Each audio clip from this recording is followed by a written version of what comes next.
Hello viewers, 4DIYers here back with a tutorial video for everyone. Now in this particular video here I'll be doing a demonstration on how to replace this plastic bolt that holds in the toolkit on a BMW. Now this does apply to various models equipped with the toolkit that is located in the trunk. The particular model I am working on today is a 1997 BMW 540i. Now in order to do this procedure we will need a few different tools. Now what I'll be using here is just basically one of these breakaway blade razor blades here.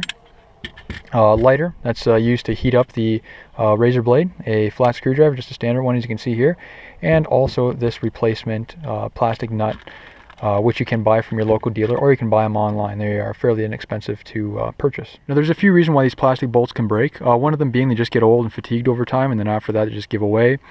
Other times what can happen if you over tighten them, they will also break. And then the other instance is that if your trunk shocks have failed or they're worn out, or even if you slam the trunk too hard, they can also break because there's a fair amount of weight in this toolkit here, and just what happens is just the force that comes down and then ends up snapping it here. Now first what we start by doing here is removing the old broken off remainder of the bolt that's in here.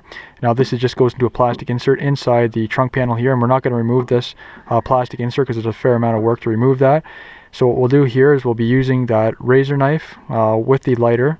We'll heat it up and then we'll cut a little small notch in it here, and we'll use the flat screwdriver just to unscrew it. Okay, you can see I cut a small little notch in there with the hot knife. I've got it out all the way here. I can just finish it off with my fingers.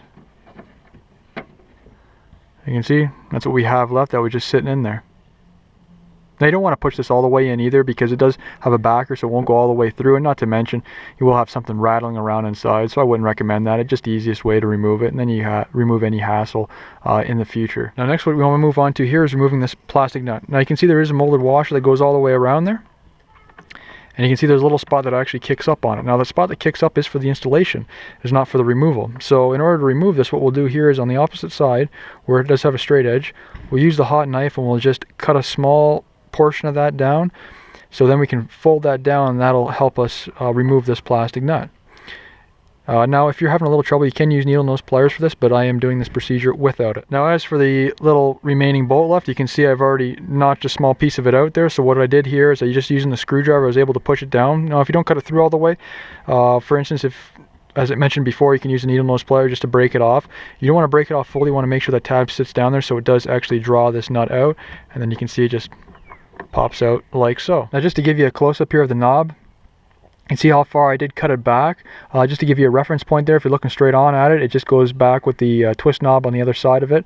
So you just cut it back that far, and it just gives enough room to bend it all the way down there in order to unscrew this portion. Now it is fairly soft plastic, so you don't have to worry about it breaking in the process. Now as you can see on the new knob here, as I mentioned on the old knob, you do have that small part that kicks up there, so that is for installation purposes. So basically when we're removing it, it just works the exact same principle as that when you're twisting this in, it just threads its way up and then goes into place.